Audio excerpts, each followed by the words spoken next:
it seems like week after week, it just isn't getting better. The Lakers are bad. Okay. They are. And our biggest thing on TikTok, okay, that people are coming at us about is we give Russell Westbrook a hard time. Okay. Yeah. And they can sit here and say all they want about our comments and how he's Russ. I like the guy. Okay. Yeah. I have nothing against Russ, but I do have something against a $40 million man who is not producing at all. At all. He's a liar. Like, you can't even have him on the court in overtime or in the fourth quarter. He hurts you more than he helps. So are you surprised that they didn't try and do a big blockbuster, or do you think they almost did? Oh, I'm sure they tried.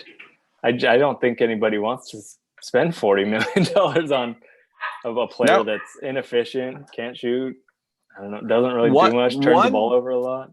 Yeah, one trade that happened that I thought, I'm like, wow, I didn't even know he was really that available, was CJ McCollum. And I'm surprised that the Lakers wouldn't have gone after something like that if he was strictly nice off of the way it is. And I'll be honest, I'm not saying it's going to happen. Well, I actually did a few episodes ago, but the Lakers may miss the playoffs. Okay. I'm looking at the standings right now. And do you know where CJ McCollum went and actually put up some points the other night? He went to the Pelicans. Okay. So that's team improved.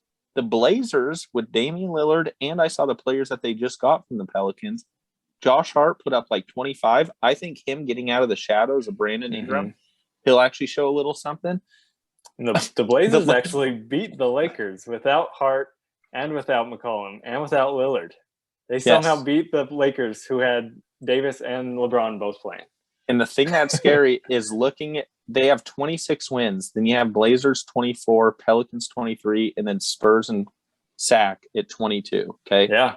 Besides the Spurs, all those other teams improved before the trade deadline in my eyes. And can LeBron, if LeBron wills this team into the playoffs, and even if it's a Western Conference Finals, this means more to his legacy because it has been a horrible season in the sense of just liability. And it's pretty crazy how poorly this team works together.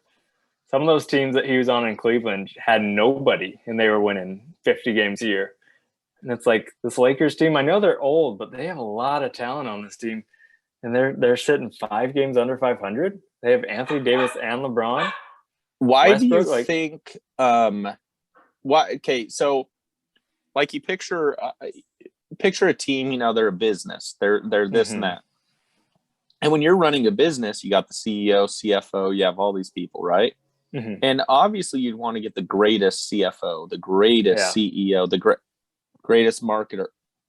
But do you think sometimes like getting too many of that in the same room, and you're getting into meetings and different things like that, are people going to butt heads? Is it going to be too much? I'm sure. And do you think they have 6 or 7 different guys on that team who are used to being like the guy on their team? They've all been playing their whole careers. Carmelo, Dwight Howard, like they're the guy. You get them on this team and they're the third man off the bench. They don't know what to do. No, because Russ expects to have the ball in his hands every possession. Yeah, like AD and LeBron are the only ones that are still like at their prime playing. But all these people still have the mentality of it. I mean, Dwight Howard got the Magic to an NBA Finals. That was remarkable, okay? So you're getting all these people that at one time, Carmelo Anthony, that were, like you said, they were considered superstars in their own right. And so getting about 5 of these on the same team with AD, LeBron, Russ, Carmelo, Dwight Howard, the list goes on. Is it too much?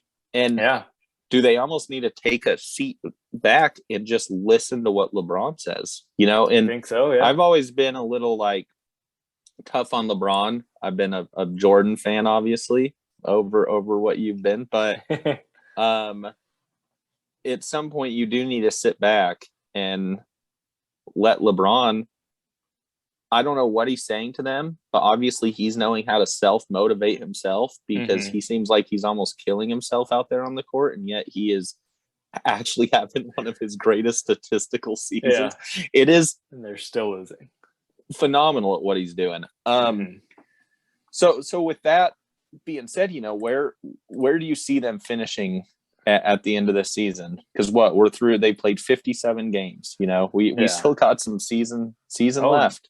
They could easily miss the play-in. Like there's a lot of season left, and they only got a 3-game lead. I think they get into the play-in game, win the play-in, and then lose round 1. Even if they win the play-in, they're still playing the Suns or the Warriors. Those two teams are playing some really good basketball, and they're just really good teams. They're not getting fluke wins. Like the Grizzlies, I feel like they're not that great of a team. They're just kind of winning right now. But I think they'll fade in the playoffs. The Suns and the Warriors are the real deal. Like they're proven teams. I don't think the Lakers are getting a lucky 4 games against them. So okay, I think so with you saying that, where do you